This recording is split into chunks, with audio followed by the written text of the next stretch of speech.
some of you actually were with us a few days ago, such as Gerald. So he now speaks from a distance.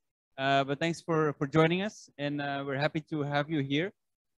So Abou is Abou Amani, the director of IHP, is currently on another session, so he will be probably jumping in a bit late. So I just suggest that we start a session with the two presentations, and that afterwards we go to the reflections from the panel.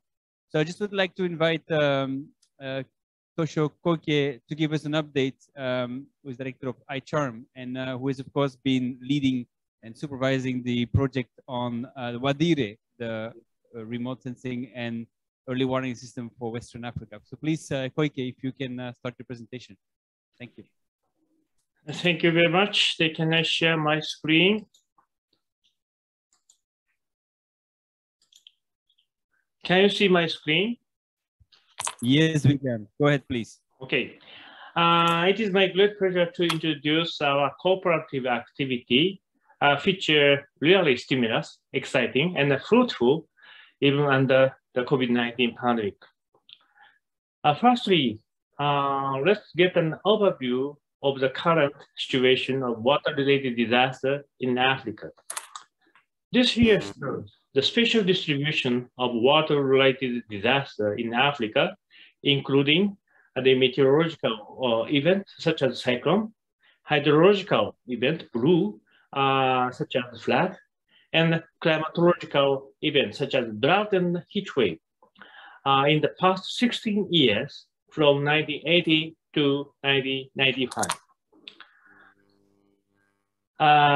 In the recent 16 years, from 2000 to 2015, you can see a big increase in the number of hydrological events colored by blue all over Africa. From the statistics of water-related disaster in the whole Africa, the number of events and the overall economic losses are increasing considerably. And the increase rate, increase in rate of these two statistics, number of events and the overall losses of the hydrological event, in other words, flood, are more apparent than other events. To address these issues, the UNESCO project, Water-Related Disaster Reduction Platform to enhance resilience to climate change in West Africa, WADID Africa in short, was launched by the financial support from the government of Japan.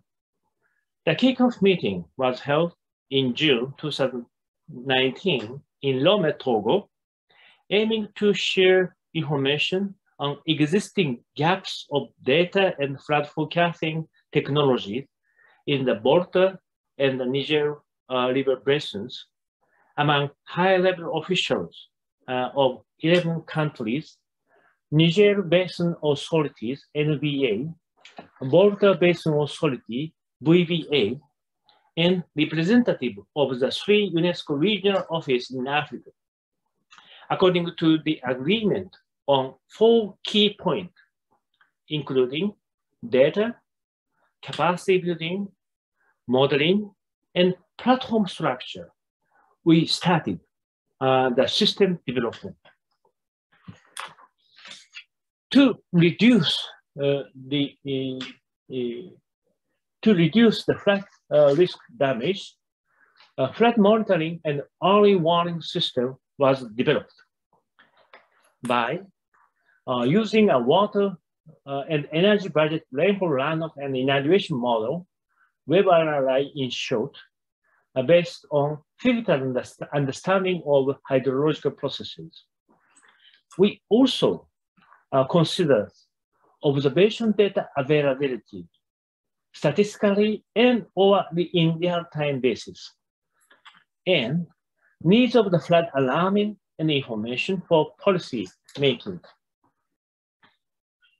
By using the data integration analysis system, DIAS in short, which has been developed by the University of Tokyo, supported by the government of Japan.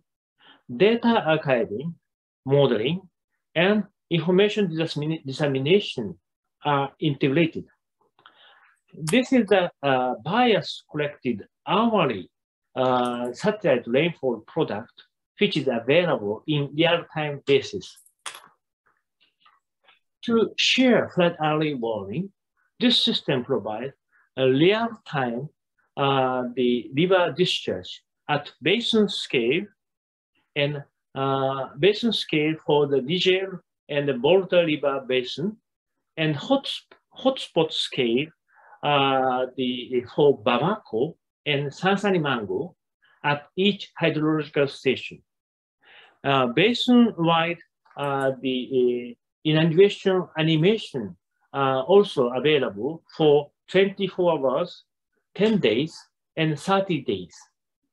And also the result of the past event simulation is available. This is an example of the past event animation at the hotspot Sansani-Mango. By using this data and GIS, users can develop flood hazard map for municipalities very easily. By using the time series flood simulation result of the past event, including inundation area,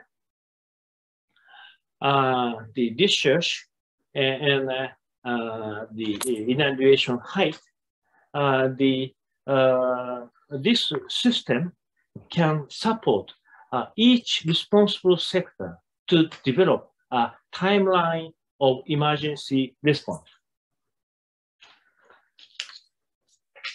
Under the COVID-19, we developed two-tier e-learning course system with the training of expert TOE course and as a tier 1, followed by tier 2, training of trainers, TOT course.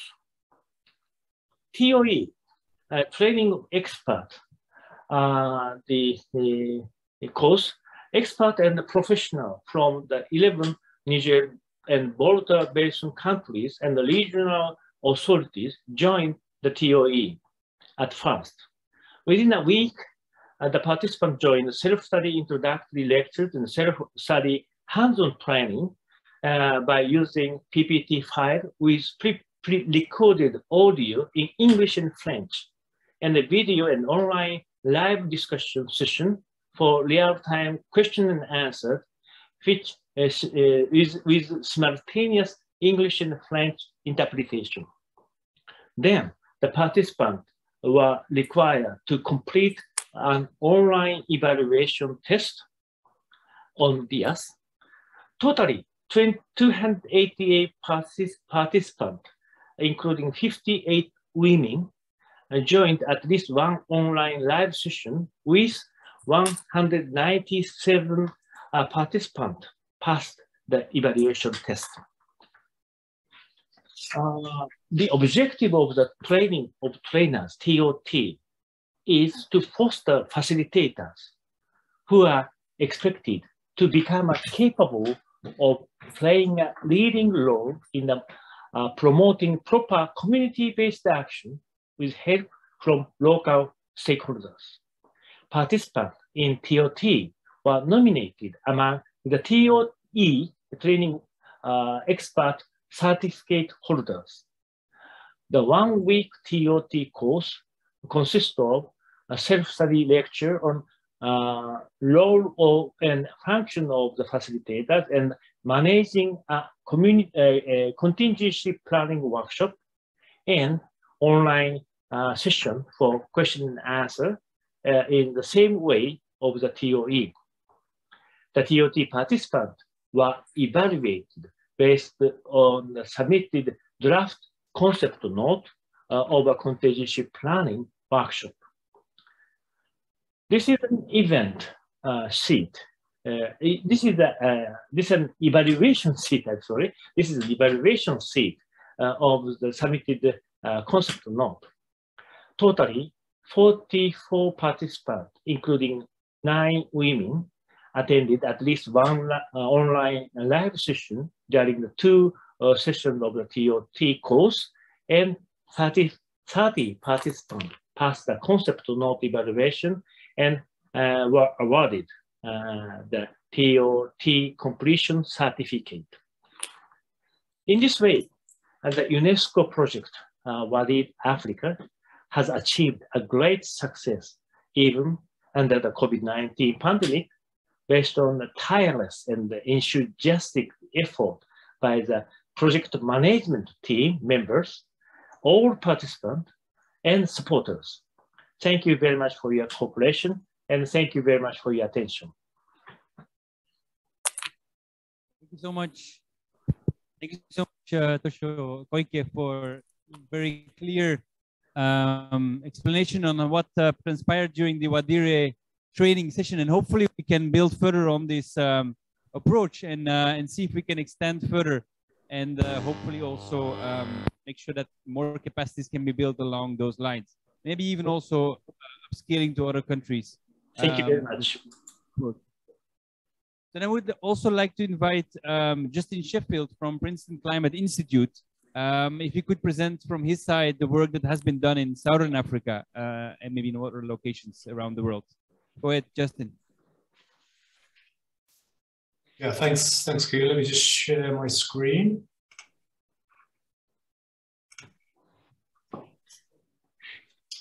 So hopefully you can see that. Yeah, I think you can.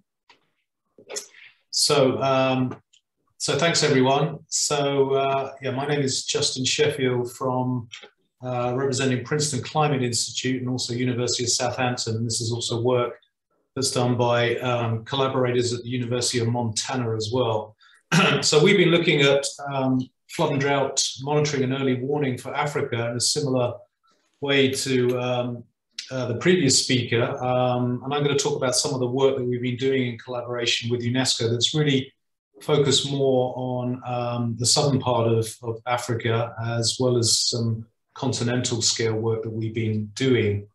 I probably don't need to really go through these kind of figures here, but this just kind of gives you a bit of background about why we're interested in these types of systems where before a disaster actually happens, we would like to be a bit more proactive in terms of mitigating the impacts of a disaster, being prepared, and especially having prediction and early warning systems in place rather than the system at the bottom here, which is where we usually find ourselves, where after a disaster happens, it's all about the response and recovery rather than the actual risk management. So the managing the risk entails putting into place a lot of these elements, but part of it is that prediction and early warning, which we are interested in here.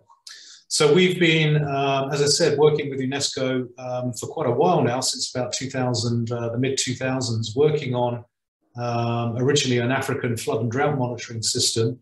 And we now progressed that to a point where we have some operational national systems, as well as the continental African flood and drought monitor. And these systems are operational. They're about 1 day behind real time. So we'd like to get that even closer to actual real time, and that's going to happen over this year, we hope. They're producing information in that kind of monitoring mode, but also forecasting on 2 timescales. So short-term forecasts that are really aimed at floods and maybe other extremes, like extreme heat waves, for example. And then seasonal forecasts that are going out to 6 months, and that's really focused on drought, water resources, and some of the agricultural impacts as well. These systems at national and continental scale are being run at 5-kilometer grid resolution and daily. We've got some new systems that I'll talk about a little bit later that are much higher resolution, trying to get down to the kind of community scale and even field scale. And they're coupled to a vector-based streamflow network. And you can see some examples in some of the national systems down the bottom here, where we're picking up the very detailed river network in our monitoring and predictions. And we're producing a range of flood and drought indices in these systems. And you can see some examples for some countries in Southern Africa that we've been working on most closely. So this, just zooming in on one of these systems, this is our system for Zimbabwe. And you can see it's been updated to yesterday. And this is the web interface, and I'll give you a few more details about the web interface in the next couple of slides. And this is showing the kind of current conditions in terms of what it's showing here is the SPI, so a kind of traditional drought index based on precipitation. We also have many other kind of variables and flood and drought indices, and some of those are shown here on the right. You can also see the river network overlaying here, a simplified version of what we model in real time and forecast upon, just showing the kind of percentiles of stream flow. And you can see where the blue indicates kind of approaching flood conditions, the red colors indicate more drier conditions. And you can see there's tabs for short-term forecasts, seasonal forecasts, and so on, and you can explore those through those web interfaces. So how do you access the system? So all these national systems are hosted at Southampton. So there's the web site there, and you can basically follow through to each of the national systems. We're still working a little bit more on the continental African system, a new version, but that will be up and running in the next couple of weeks, I hope. There's no registration or login required, so completely open access in the spirit of open data, open science. And if you're interested, the interface is written in the R language and uses the R Shiny interface builder to build those interfaces. So just a few caveats. This is a new version of the systems and the web interface. So it takes a few seconds to initialize and render the maps and charts, but once they're loaded, it will be very responsive. And there may be a few bugs and some things that don't work. So we value your feedback. If you find any of those, just let us know. That will be very useful. So underlying these systems is a whole suite of meteorological data that drives the system in real time or near real time, but also the short-term and seasonal forecasts. And those drive a hydrological model, a set of hydrological models that produce the hydrological variables, either in monitoring or forecast mode. So the real-time data is driven by the MS-WEP data set and also a meteorological data set for things like temperature and humidity and radiation, that's MS-MET. This drives a hydrological model. We've been using HPV for quite a lot of our work as well, but also use VIC as another more comprehensive land surface model. And I'll talk about a high-resolution model that we'll be using in a few slides in a moment. And so the model produces things like soil moisture, stream flow. The monitoring also forms the initial conditions for the forecasting. And as I said, we do this on a short-term basis out to, it says 7 days here, we're actually doing it out to 10 days. That's updated every day. We also do seasonal forecasts out to 6 months, and that is updated every month. So those simulations, those forecasts are producing the whole suite of hydrological variables, plus all those indices that I mentioned before. So drought and flood indices for hydrological droughts, floods, for soil moisture, and meteorological droughts and extreme precipitation as well. Here's a summary of those data products for these national and continental systems, and you can just see the range of variables and the range of different drought indices and flood and extreme precipitation indices as well. Most of these, as I said, are available on a 5-kilometer gridded basis and daily time step, and those related to stream flow are based on are available on that high definition stream flow network, so they're available on the reach level, but also at the daily time scale. And as I said, we're trying to move this towards a sub-daily time scale and get it even closer to actual real time. Now, I mentioned before that we're trying to move to even higher resolution. We've been using a couple of approaches here. One is based on hydrological modeling using the Hydrologist model, which is a relatively new model that works on HRUs, hydrological response unit, that essentially cluster the landscape features into kind of similarly responding hydrological response units. And this is a very efficient way of simulating the hydrology at a very high resolution. We get down to tens of meters potentially. And we can do this across regional to continental domains because of the efficiency around this clustering. And this is basically what the HydroBlocks model uses as its computational grid, these clustered HRUs. And you can see you can go from high resolution landscape features, for example, soils, topography, land cover, to producing high resolution hydrological variables in a very computationally efficient way. Here's an example. We've been doing this, running this model over the Save and Busi basins in Mozambique, on the Mozambique-Zimbabwe border. And this is one place that's been affected quite a lot by tropical cyclones and a lot of flooding that's caused a lot of impacts on the local communities there.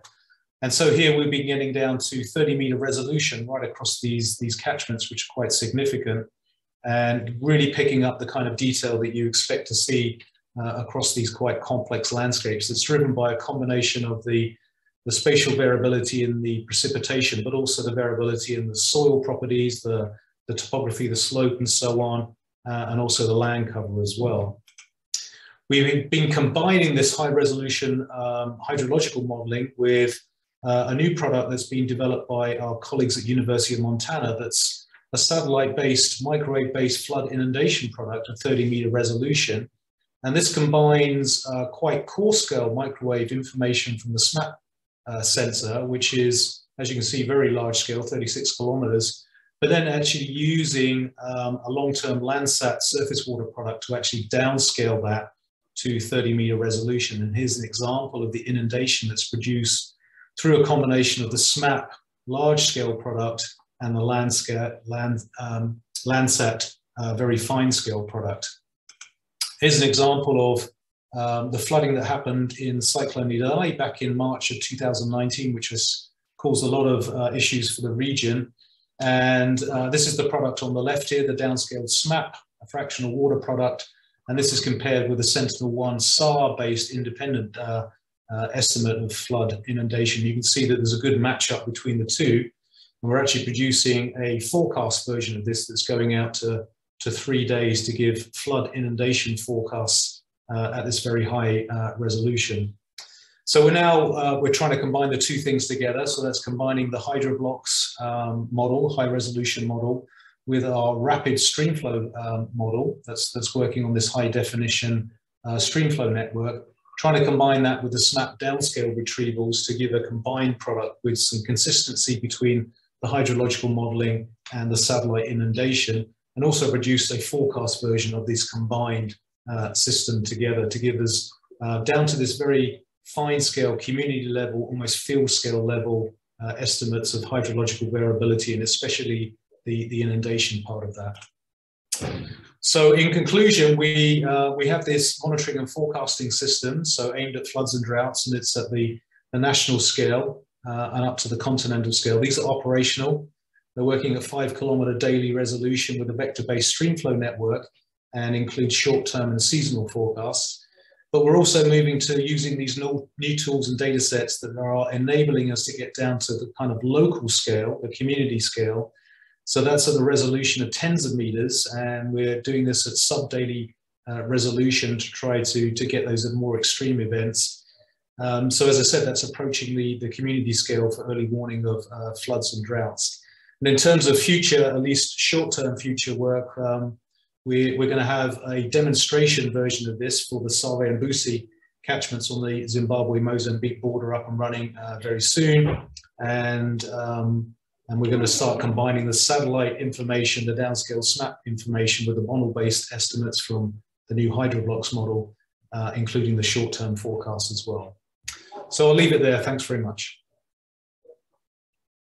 Thank you so much, Justin, for that clear overview of the work being done and also the developments that are still taking place. And hopefully we'll see further development also that can be used in a transboundary context.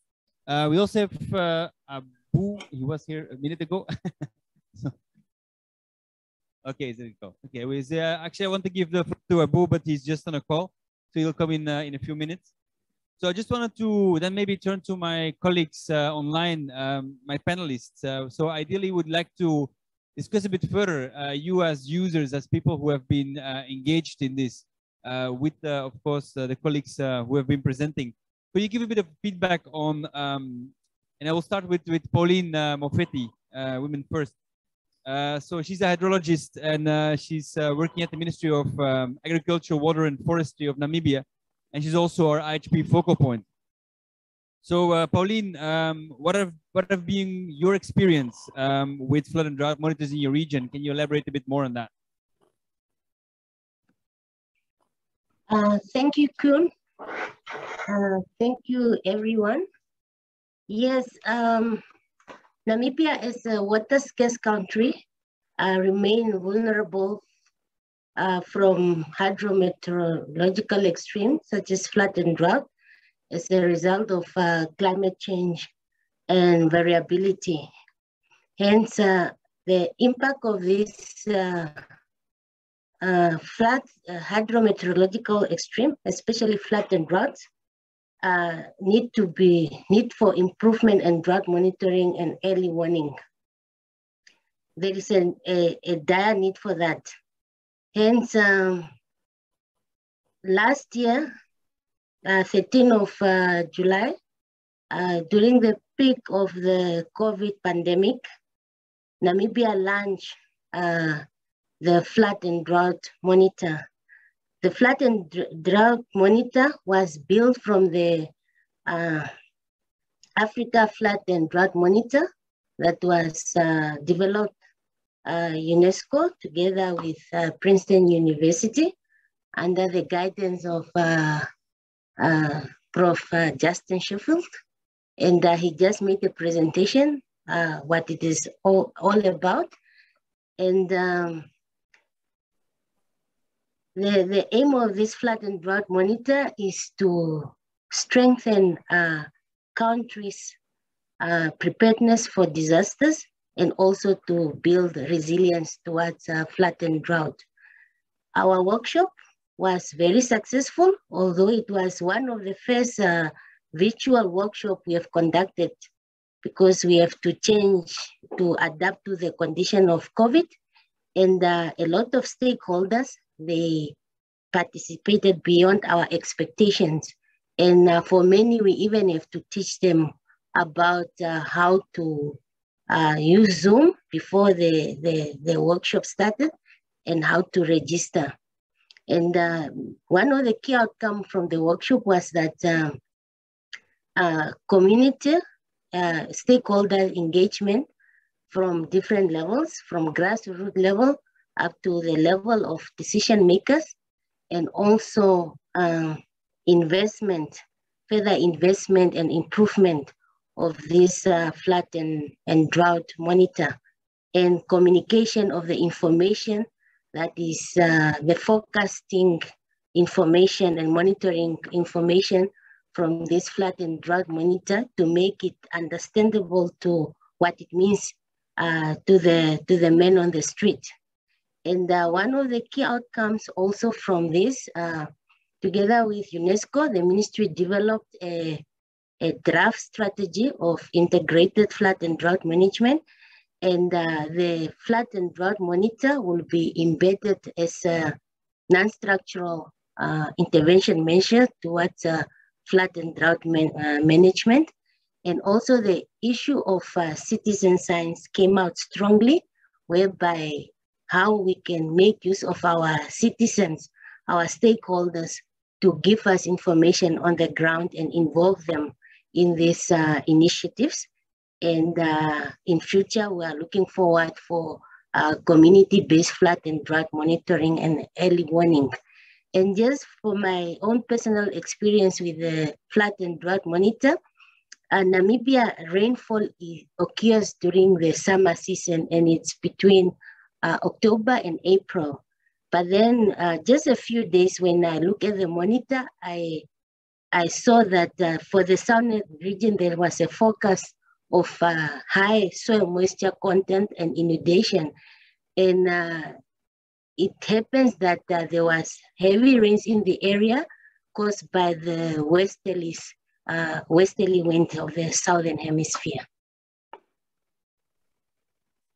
Thank you so much, Pauline, for your personal, but also the recounting how the involvement of the local stakeholders has been, and actually the we're also quite impressed by the number of people engaging in the system when it was launched. So actually, it's a very good start of the program, and I'm sure we can work together to expand it further in the next few months at least. Salifou, je ne sais pas si je dois parler français, mais qu'est-ce que c'est votre expérience avec ce système de moniteur de prédiction de sécheresse et inondation? Salifou Dene, il est Senior IT from the Volta Basin Authority. The floor is yours.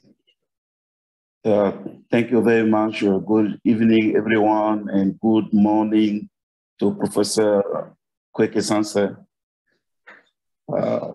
So for our experience, but after our training online with WADI project, during the WADI project, we have our trainers have decided to use ICHARM technology. This technology is very better for us, but it permits it to select every hotspot in each country. After select this hotspot, it is very important for us to collect data. But the first problem in our area is the data availability. We have this problem. In each country in the West Africa, we have data availability problems. So for our first experience, each trainer decided to collect data, and someone used actually the technology delivered by ICHARM technology. It is very better for us. For me, especially, I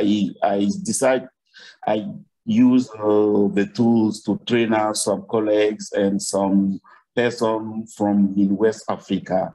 So we have another project is called GMS in Africa.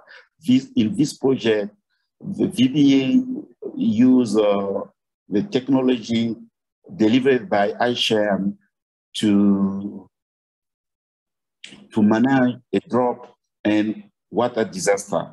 This is the first experience for us. So data availability, collect data, and train up more people to use ICHARM technology. And the last is to manage our leaders. It is very important for in our country, in West Africa. If the leader doesn't,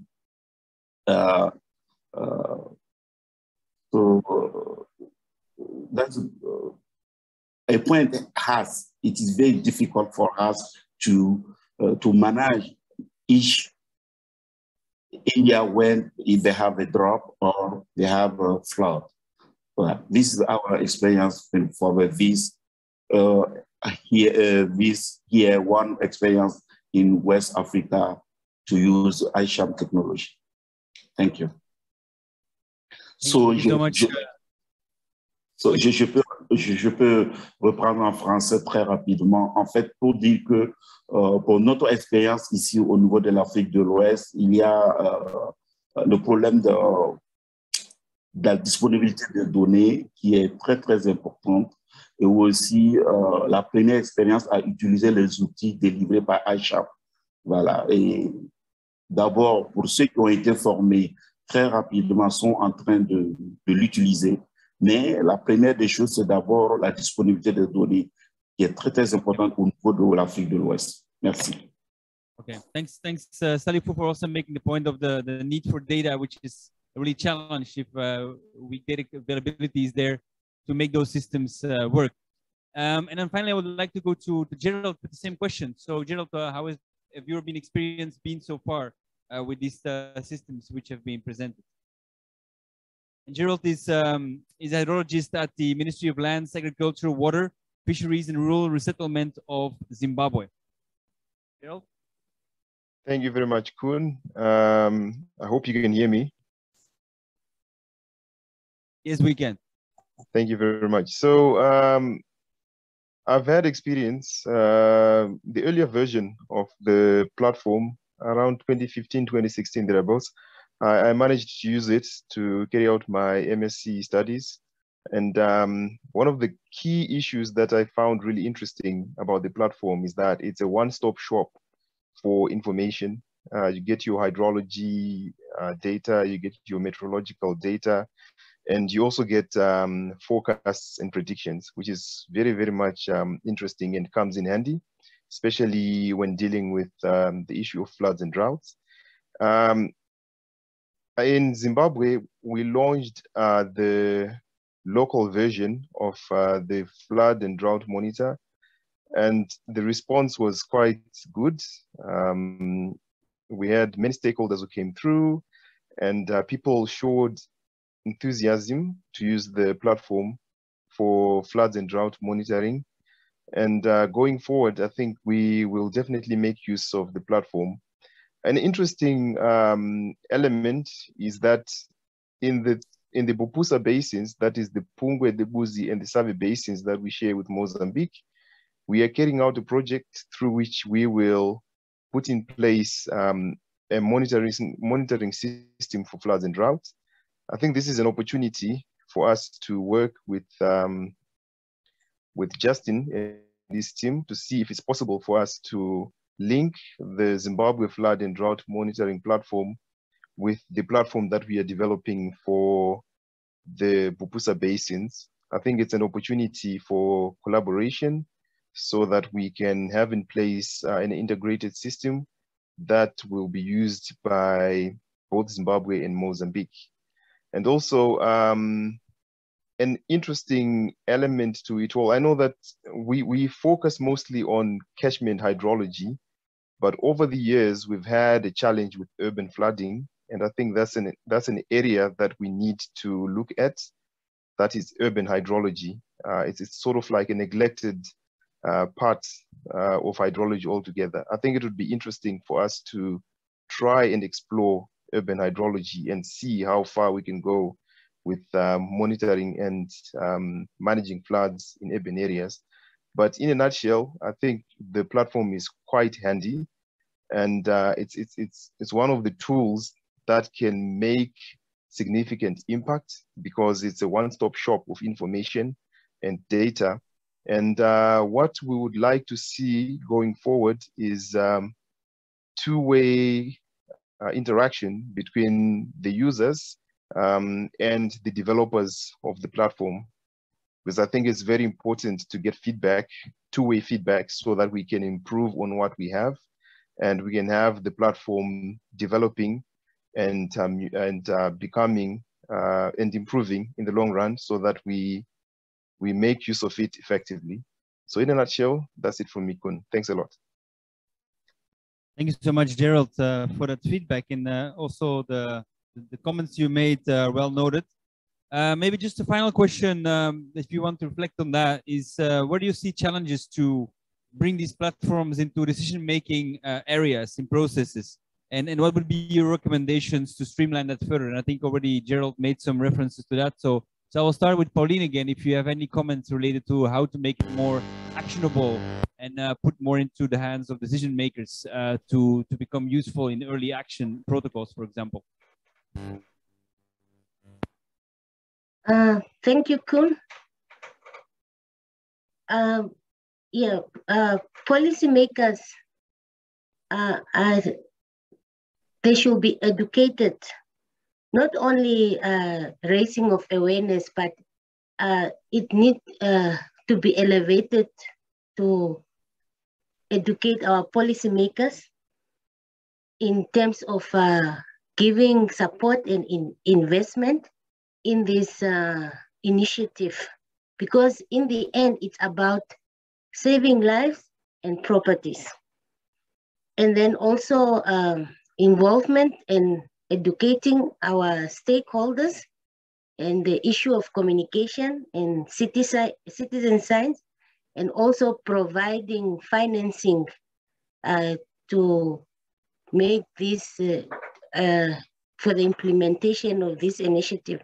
And also the issue of data and information that form central in terms as input into this national flood and drought monitors or an early warning system.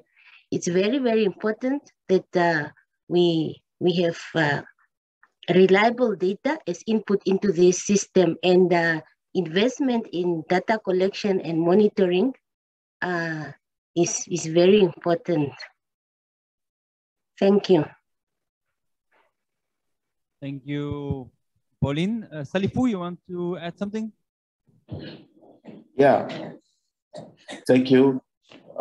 So for West Africa, if you take the Volta Basin and the Niger Basin, they have to take the policy maker. It is very important for us. In the first time is to our leaders.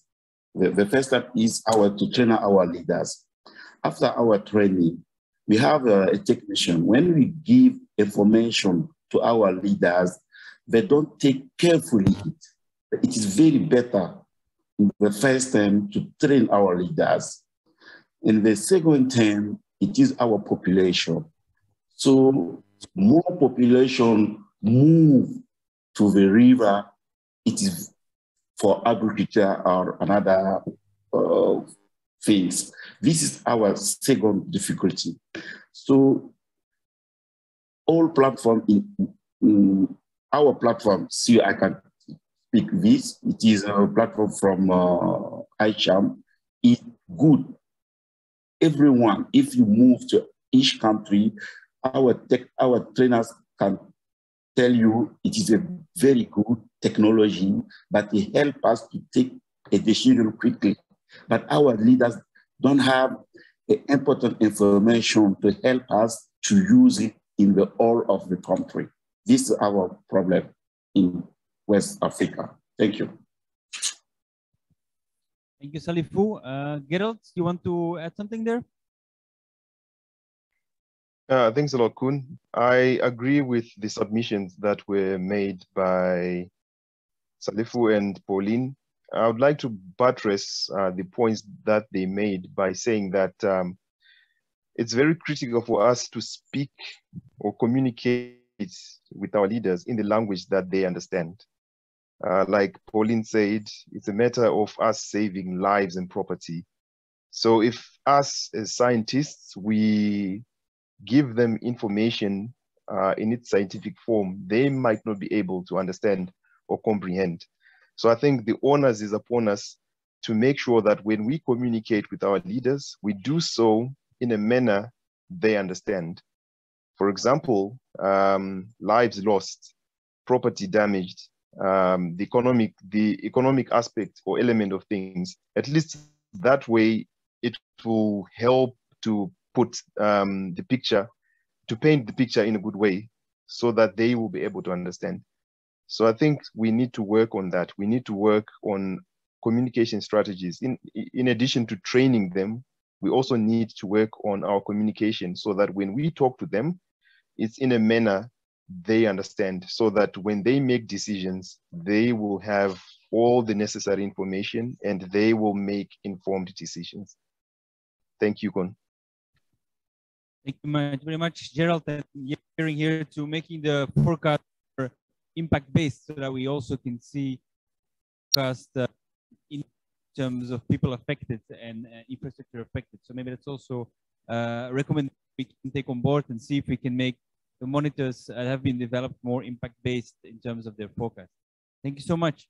I think this was a session to exchange ideas and to think about where we are and how can we move forward. And I just would like to finalize the session, give the floor to Abou Amani, Director of IHP, just to give a final remarks. Abou, if you would like to close the session.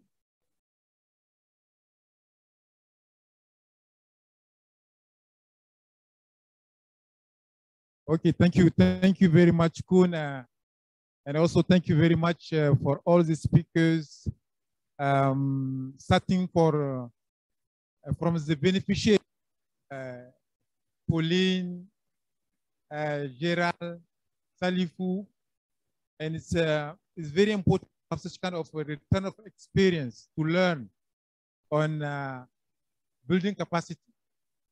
And this is sometimes something we listen to those who are able to have the opportunity to have their capacity improved, ask them what they did. Please, Mike, we don't understand correctly, Mike. So it's okay now? You can understand now? Yeah, it's better now. Okay. So I'm saying the return of experience is very, very important. And this is really the way forward because we are building capacity, but at the end of the day, we don't know to what extent that capacity has been used by those who receive the knowledge. So this is very, very good. And also it is helping those who are producing the tools and the methodologies to improve them, to align them to the needs of those who need those tools and methodologies. So thank you very much for this return of experience. And also thank you to Professor Koike and also Professor Justine for the great collaboration we have been having and will be continuing to strengthen that collaboration. Of course, with Justine and with his university, we have been developing the Africa flood and drought monitoring system, which now is well used in many African countries. And also, I can highlight the issue that this has been also deployed within the lecture basin. And also with Professor Koike, we have been also enjoying the expertise of ICHARM in deploying a water disaster platform. He has been doing this for Asia region. Now we got opportunity to deploy that platform in West Africa through the WADIR program, WADIR project.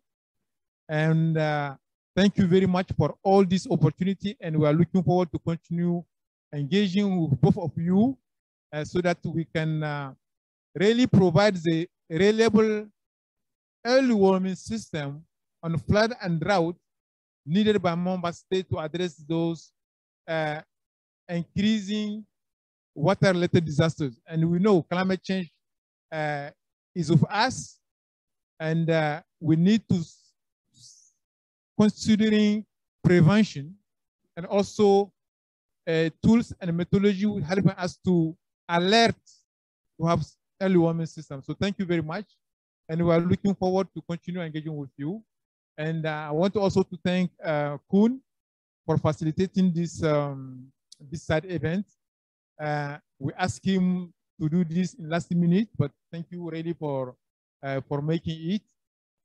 This showed really the dedication, the commitment of all the colleagues.